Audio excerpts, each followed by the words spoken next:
साल 2015 में आज ही के दिन 22 जनवरी को पूरे देश के अंदर में प्रधानमंत्री ने पानीपत से एक अभियान का शुरुआत किया था, बेटी बचाओ बेटी पढ़ाओ। और इस अभियान के आज 10 साल पूरे हो चुके हैं। इसी के उपलक्ष्य में गौराबौराम विधानसभा में अभी हम मौजूद है। श्रवण चौधरी हमारे साथ मौजूद है, भाजपा के एक बड़े नेता है और अपने आवाज़ पर बहुत सारे इनके कार्यकर्ता यहाँ मौजूद है। आज बेटी बचाओ बेटी पढ़ाओ अभियान के 10 साल पूरे होने के उपलक्ष्य में इन्होंने एक कार्यक्रम आयोजित किया। हालांकि गौराबौराम विधानसभा सहित दरभंगा जिला के विभिन्न जगहों पर आज एक कार्यक्रम है और कहीं न कहीं इस बात को लेकर खुशी है कि 10 साल पहले जिस अभियान की शुरुआत हुई थी, आज धरातल पर वो अभियान दिख भी रहा है। और यही वजह है कि हमारे देश की बेटी पढ़ भी रही है और कहीं न कहीं बेटी बचाओ का जो अभियान शुरू हुआ था वो बेटी अब बच भी रही है। श्रवण चौधरी जी, क्या कहना चाहेंगे? इस कार्यक्रम का अभियान शुरू किए गए प्रधानमंत्री जी 10 साल पूरे हो चुके हैं आज। देखिए, हमारे समाज में जो ये दोहरा जो मापदंड है, जबकि आज की डेट में इतना आधुनिक हमारे देश हुआ है और सोच में परिवर्तन जो नहीं हो रहा है, यही सोच के वजह से हमारे प्रधानमंत्री जी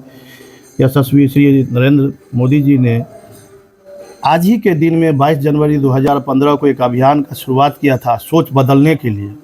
जो ये सोच कि पुराने ज़माने में हम लोग बेटी माता को लक्ष्मी माता के रूप में, धरती माता के रूप में और विभिन्न माता के देवी पूजा आज तक हम लोग करते आ रहे हैं। दूसरे तरफ जो हमारे घर में बेटी पैदा लेती है तो वही माता पिता यदि बेटा पैदा लेता है तो हम लोग मिठाई बांटते हैं, हमारे समाज मिठाई बांटता है। और उसी जगह पे यदि लड़की पैदा लेती है तो उसी तरीक़ा से मातम छा जाता है। ये नहीं होना चाहिए, भेदभाव होता है। जो परिवर्तन अभी हमारे मोदी जी के द्वारा जो हुआ है उसमें परिवर्तन हुआ है। जबकि हमारे समाज में कहावत है, यदि एक बेटा शिक्षित होता है तो सिर्फ एक बेटा शिक्षित होता है। उसी जगह पे यदि एक बेटी शिक्षित होती है और वो बहू बनती है तो पूरे परिवार शिक्षित होता है। तो ये एक बड़ा परिवर्तन है। हाँ, ये परिवर्तन, यदि बेटी शिक्षित नहीं हुई तो समाज ही शिक्षित नहीं होगा। ये तो सब आम लोग जानता है।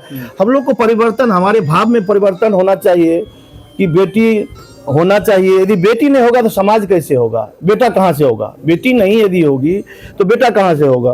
बेटी होगी तो बहू होगी, बहू होगी तो फिर माता बनेगी, तो ही होगा।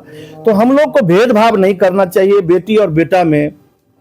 बेटी हुआ तो भी मिठाई बांटना चाहिए और बेटा हुआ वो भी मिठाई बांटना चाहिए। एक और बात है श्रवण जी, जब से ये अभियान का शुरुआत हुआ और कह सकते हैं कि हमारे देश से पानीपत से ये अभियान का शुरुआत मोदी जी खुद किए थे, उसके बाद भ्रूण हत्याएं जैसी मामला पर कहीं न कहीं रोक लगा है। हाँ, रोक लगा है। जैसे यदि आपको मानसिकता विकास होगा, कोई भी योजना जो है वो तो मानसिकता ही विकास करने के लिए तो बनता है। यदि मानसिकता आपको बेटी बेटा में यदि अंतर नहीं होगा तो भ्रूण हत्या में रोक लगेगा। आप देख ही रहे हैं, इसका भुक्तभोगी तो लड़का भी हो रहा है और माता पिता भी हो रहा है। किसी के यदि 4 लड़का है, शादी नहीं हो रहा है। आज की डेट में देखते होंगे कि शादी नहीं हो रहा है। वही एक जमाना था कि लोग कितना शादी करने के लिए लड़की वाले जाता था। आज के ज़माने में ऐसे होते जा रहे हैं और होते जाएगा कि लड़के वाले को ढूंढना पड़ रहा है, लड़की नहीं मिल रही है। ये परिस्थिति भी देखना है ना, वो परिस्थिति तो देखना ही हो रहा है। तो जब हमारा मानसिकता बदल जाएगा, हम बेटी बेटा में अंतर नहीं करेंगे तो हमारा देश में परिवर्तन होगा, ये देश शिक्षित होगा, परिवार शिक्षित होगा। ये अभियान के 10 साल पूरे हो गए हैं, आज पूरे हो गए हैं। हाँ, आज आप क्या कहेंगे? कितना बदलाव आपको दिख रहा है? हमको तो बदलाव दिख रहा है, लेकिन अभी भी बहुत बदलाव होने का जरूरत है। हम लोग को, हमारे कार्यकर्ता घर घर जाके ये अभियान को जानकारी दिलवा रहा है, लोगों को मानसिकता में परिवर्तन ला रहा है।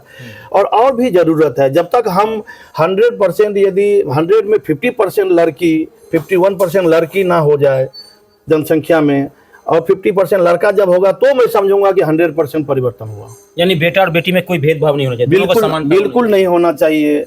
जब हम एक तरफ माता का पूजा करते हैं तो दूसरे तरफ बेटी होने से दुखी क्यों?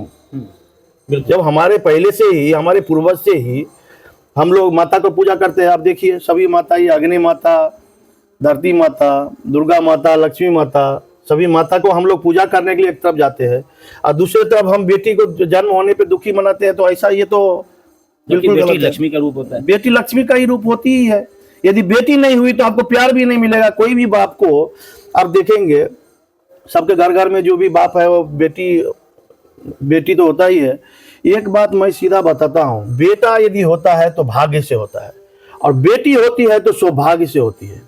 तो ये चीज़ को आपको सोचना पड़ेगा, हम लोग को सोचना पड़ेगा। और बेटी होती है, बेटी ही है जो घर का लक्ष्मी भी, प्यार भी, बहू भी, सब कुछ, माँ भी, सब तो बेटी ही होती है। इसलिए सरकार ने बेटी को आगे बढ़ाने के लिए पूरा प्रयास किया हाँ, पूरा प्रयास किया हुआ है और निरंतर जारी और रहेगा। निरंतर जारी रहेगा। हमारे भी कार्यकर्ता जितने भी है वो सब घर घर जाके इसका प्रचार प्रसार आज कर रहा आपका है। कार्यक्रम भी है हमारा कई जगह पे? कार्यक्रम कई जगह पे कार्यक्रम है। अभी मैं जा रहा हूँ आशी कन्हई सब जा रहा हूँ, उसके बाद दरभंगा में कार्यक्रम है। वहाँ भी जाके लोगों को जागरूक करना आज के दिन तो हम लोग का सबसे बड़ा खुशी का दिन है कि मोदी जी के द्वारा जो हुआ उसमें परिवर्तन हुआ। है। और कहीं न कहीं भाजपा के कार्यकर्ता सहित सभी एनडीए के जो कार्यकर्ता है वो घर घर जा रहे हैं, लोगों को समझा रहे हैं, बता रहे हैं, इस योजना के बारे में बता रहे हैं। क्योंकि बेटी बचाओ बेटी पढ़ाओ अभियान के बारे में किस तरह से सरवन चौधरी ने कहा कि जब साल 2015 में देश के माननीय प्रधानमंत्री जी खुद अपने पानीपत से शुरुआत किए थे और ये योजना अब कहीं ना कहीं देश के हर कोने तक फैल गए हैं। उनके सब तमाम कार्यकर्ता हैं वो घर घर आज जाएंगे, क्योंकि आज 10 साल पूरे हो चुके हैं। आज 22 जनवरी है, घर घर जाएंगे और जानकारी देंगे और लोगों को इस अभियान के बारे में बताया जाएगा। कहेंगे सबसे पहले तो मैं मेरे चाचा भी लगेंगे और और कार्यकर्ता के रूप में भी जाने जाते हैं। तो रही बात नारी सम्मान की बात, तो बहुत बड़ी बात है हम लोगों में भी। पहले क्या था, समाज में ना नारी को थोड़ा नीच में देखा जाता था, नारी है थोड़ा ये रहेगा वो रहेगा। लेकिन अभी जो है भेदभाव बहुत कम हुआ है। जिस तरह से नारी को सम्मान मिल रहा है, मेरे ख्याल से ये बहुत बड़ी बात है। बेटी बचाओ बेटी अभियान ये सफल हाँ, सफल हो रहा है, धीरे धीरे धरातल पर दिखने लगा है। धरातल पर दिखने लगा है। पढ़ने निकल रही है। अभी जैसे पहले हाँ। आप स्कूल कॉलेज में देखते होंगे कि 10-15-20% लड़की स्कूल कॉलेज जाती थी। अभी तो हमें दिखने को 50% से भी ज़्यादा दिखने लगा है। तो ये तो परिवर्तन ही है। जैसे बाहर निकलने में भी पहले कतराती थी, कोई बाहर निकला भी तो 4-5 आदमी ऐसे ही लोग टॉन्ट मारते थे कि फलना गाड़ी पे चढ़ा, ये चढ़ा। अभी आप देखते ही है कि अभी फाइटर भी हमारे लड़की चलाती है, अंतरिक्ष पे भी हमारे लड़की जाती है। तो अभी तो आपको परिवर्तन तो ऐसे ही दिख ही रहा है। और धीरे धीरे बेटी भी IAS IPS IAS IPS तो अंतरिक्ष पे जब जाती है, चंद्रमा पे जाती है, तो आप देख ही रहे हैं। बिल्कुल, और यही परिवर्तन है जो इस वक्त दिख भी रहा है। बेटी बचाओ बेटी पढ़ाओ अभियान जो है 10 साल पूरे होने के उपलक्ष्य में सरवन चौधरी अपने गौराबोराम विधानसभा ही सहित दरभंगा जिला के विभिन्न जगहों पर आज जाएंगे। कार्यक्रम है, वहाँ के लोगों से मिल रहे हैं और अपने सरकार के बारे में और खास करके इस योजना के बारे में लोगों को जागरूक भी कर रहे हैं। बने रहिए हमारे साथ, अगले खबर में फिर हम आपसे मिलेंगे। तब तक के लिए धन्यवाद।